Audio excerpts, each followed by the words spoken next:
Dentang lonceng gereja Katedral Bogor adalah bunyi yang paling kubenci. Ada banyak gelombang longitudinal di dunia ini yang bisa tertangkap oleh gendang telingaku. Tetapi hanya dentang lonceng gereja itu saja yang paling tak kusukai. Bunyi loncengnya adalah pertanda berakhirnya setiap pertemuan kami. Jika jarum jam telah lurus menunjuk angka 6 dan lonceng telah membenturkan tubuhnya pada piringan logam yang mengelilinginya, maka pertemuan kami pun berakhir sudah. Di Bogor, hujan tak pernah terlambat datang. Hampir setiap hari, awan di atas kota ini pasti meleleh menjadi titik-titik air yang jatuh sebagai hujan ataupun gerimis. Apalagi di musim penghujan seperti saat itu, bisa dipastikan tanah di kota hujan tak akan pernah kering. Langit selalu terlihat sendu, muram, gelap, kelabu. Siang itu, di tengah perjalanan pulang dari kampus, rupanya tangis langit tak bisa terbendung. Aku pun berlari-lari kecil menuju sebuah shelter di seberang jalan. Hanya sebuah tempat berteduh kecil berpagar kayu, tetapi cukup nyaman untuk menghindar dari hujan. Posisi rumah kayu itu pun lebih tinggi dibandingkan tanah beraspal di sekitarnya. Di ujung jalan, sebuah gereja tegak berdiri. Tampak sudah berumur sangat tua, tetapi lonceng penanda waktu berdoanya masih bisa berdentang dengan baik. Aku berdiri sendiri di sana selama beberapa saat, hingga akhirnya kulihat seorang pemuda berjalan cepat dari seberang. Ia berusaha menyelamatkan sebuah kanvas yang ada di tangannya. Namun, rupanya hujan lebih pandai mencari celah. Pemuda itu sampai di sampingku dengan kemeja sudah basah kuyup. Kanvasnya pun basah di beberapa bagian. Ia tertawa kecil, menertawakan dirinya sendiri yang malang. Pandanganku tak beralih dari pemuda itu. Matanya tampak begitu dalam, menyimpan banyak cerita. Senyum sepintasnya begitu tulus. Hujan orografis. Gumamnya tak jelas sambil menyandarkan kanvasnya pada pagar kayu shelter itu. Hari itu, hanya sepenggal kalimat itulah yang diucapkannya. Selebihnya, yang kudengar hanyalah suara hujan yang monoton.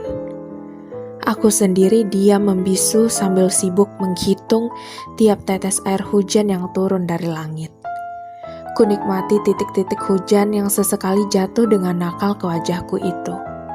Sementara, pemuda itu berdiri hanya beberapa langkah dariku, mencoret-coretkan sesuatu di buku sketsanya.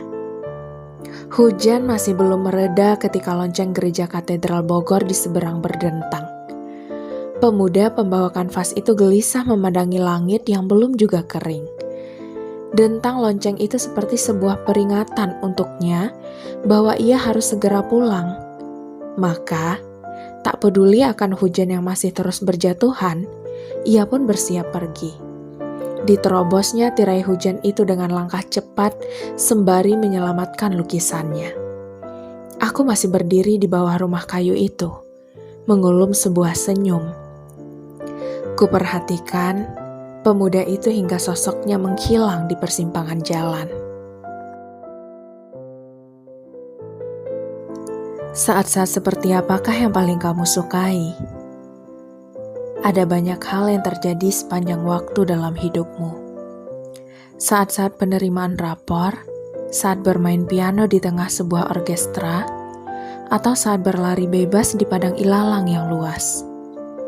Kalau kamu bertanya kepadaku tentang hal itu, jawabanku pastilah satu. Saat menunggu hujan reda di bawah sebuah tempat berteduh di seberang gereja Katedral Bogor. Saat itulah ide-ide gambar bertabrakan dalam otakku. Inspirasi melukis bermunculan begitu saja. Sore itu aku berjalan agak tertatih-tatih dari rumah seorang teman menuju ke tempat berteduh itu. Kaki kiriku terluka sehingga aku pun harus berjalan perlahan-lahan. Sebuah kanvas kubawa di tangan kanan. Seorang gadis yang berdiri di sana memperhatikanku. Setiap hari, ia memang berteduh di sana. Selalu datang lebih cepat daripada aku. Ia tersenyum tipis mendapati kedatanganku. Ia sedang membaca sebuah buku. Setelah melihatku menyandarkan kanvas di depan pagar pendek shelter itu, ia pun kembali melanjutkan membaca. Setiap kali kami berteduh bersama, kalau tak sedang membaca, ia pasti sedang menghitung titik hujan. Aku tak tahu namanya. Kami memang tak pernah mengobrol. Bisa dibilang, kami hanya teman berteduh rutin saja, yang kemudian hilang dari kehidupan masing-masing jika hujan sudah reda. Enigmatik, penuh teka-teki, gumamnya sambil membuka kamus di tangannya. Ia tersenyum kecil, masih serius dengan buku yang sedang dibacanya itu. Seperti biasa, ide-ide gambar yang bermacam-macam mendadak bermunculan. Segera ku keluarkan buku sketsaku yang ada di dalam ransel, lalu menggambarkan bayangan kacau yang ada dalam benakku dengan tak sabar. Aku tersenyum lebar setelah menuangkan ide gambar itu dalam buku sketsaku.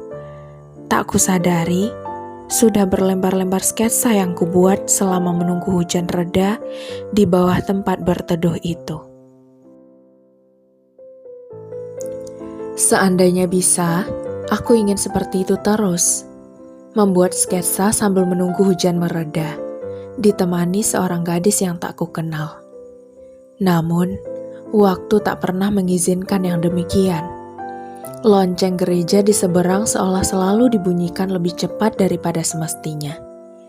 Segera ku masukkan buku sketsaku ke ransel, lalu kuraih kanvas yang sedari tadi bersandar di pagar kayu. Gerimis masih turun ketika aku meninggalkan tempat berteduh sore itu. Aku tak peduli karena aku tahu mesin waktu tak akan mau menungguku. Langit yang sangat cerah menyambutku siang itu. Hari itu tak ada setitik pun air hujan yang jatuh dari permukaan langit. Awan nimbus yang menggantung di sana hanya sedikit, dan itu pun tak ada yang meleleh. Langit begitu bersih. Warna biru Lazuardi terhampar indah di permukaannya yang terlihat seolah tak berujung itu. Tak ada hujan, padahal musim hujan masih belum berakhir. Ah, hari yang buruk, Tia. Gumamku sambil tersenyum masam. Aku melangkahkan kaki dengan malas. Actually, the morning sky is my most favorite view. Ah, hujan. Kenapa kamu hari ini gak turun? Langkahku terhenti saat melewati tempat aku biasanya berteduh. Aku berdiri di depan sana agak lama. Tanpa kusadari, aku pun mulai berjalan menaiki anak tangganya dan berdiri di bawah sana. Aku tak mengerti apa yang ku nanti. Hujan atau pemuda pembawa kanvas itu.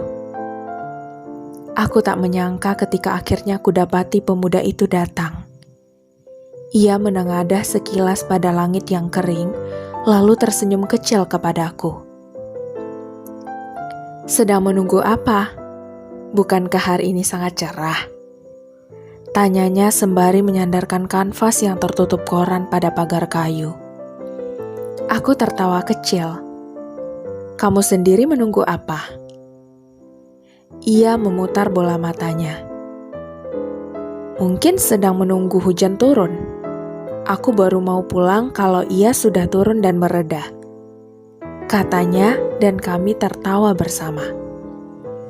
Itulah awal perkenalan kami. Hari itu, kami sama-sama menghapus karakter bisu dari diri kami masing-masing. Tak ada lagi keheningan, Tak ada lagi suara monoton hujan, yang ada justru sebuah percakapan panjang. Pemuda yang belum kuketahui namanya itu duduk di lantai shelter yang lembab.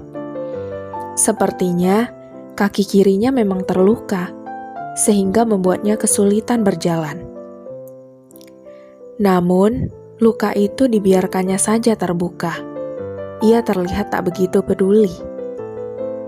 "Kenapa berdiri terus di situ? Duduk aja. Kita nggak sedang menunggu hujan, kan?" Tanyanya lalu tersenyum. Senyum itu selalu terlihat tulus.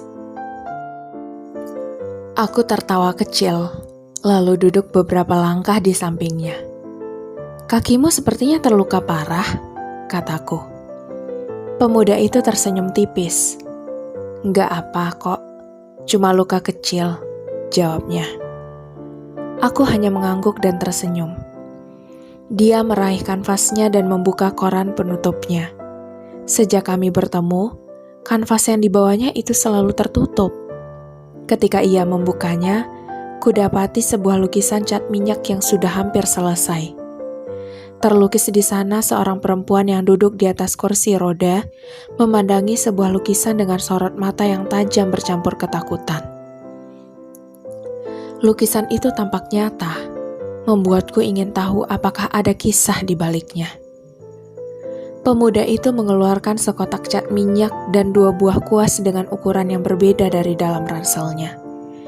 Dengan sembarangan, digoreskannya ujung kuas yang basah berwarna putih pada bagian-bagian kanvasnya, membentuk motif bulatan-bulatan keriting pada rok yang dikenakan perempuan itu. "Siapa perempuan itu?" tanyaku masih sambil memperhatikan lukisannya. Pemuda itu tersenyum masam. "Gadis, kakakku," jawabnya. "Namanya Gadis?" tanyaku. Dia mengangguk. "Kalau namamu?" "Tia, Tia Mahani. Panggil aja Tia," jawabku sambil mengulum sebuah senyum. Pemuda itu menyelesaikan lukisannya dengan asal. Ia menuliskan sesuatu di sudut lukisannya itu. Gema Agasta. Ternyata namanya Gema. Belum sampai beberapa saat setelah pemuda itu menyelesaikan lukisannya, lonceng gereja katedral Bogor di ujung jalan mengagetkan kami. Tanpa menunggu apapun, seperti biasa pemuda itu bersiap pulang. Dimasukkannya cat minyak dan kuas ke ranselnya, lalu dibungkusnya kembali kanvasnya menggunakan kertas koran. Dalam hati, aku mengadu pada waktu. Pertemuan ini begitu singkat. Ia beranjak dari duduknya. "Aku harus segera pulang," katanya cepat. Aku ikut berdiri. "Mengapa?" Pemuda itu melihat sekilas gereja di ujung jalan. "Sudah pukul 6, ayahku akan segera pulang. Dan kalau dia tahu aku pulang terlambat gara-gara habis melukis, aku pasti kena marah besar." Aku mengerutkan kening. Memangnya kenapa? Ada yang salah dengan melukis? Ia menghela nafas berat. Ayah dulunya juga seorang pelukis. Ada sebuah tragedi yang membuat Kak Gadis sampai sekarang fobia sama gambar-gambar dalam lukisan. Ayah sudah meninggalkan profesinya itu, tapi aku belum. Ayah hanya nggak mau kakak yang sering sakit-sakitan semakin tersiksa. Itulah sebabnya ayah nggak pernah mengizinkanku melukis. Aku mengangguk mengerti. Ternyata itulah alasan Gema selalu cepat-cepat pulang setiap sore. Tak peduli hujan masih turun atau sudah reda. Sambil mengulum senyum, ku perhatikan ia berjalan tergesa-gesa mengejar waktu. Padahal, sebenarnya aku tak ingin waktu cepat-cepat berlalu.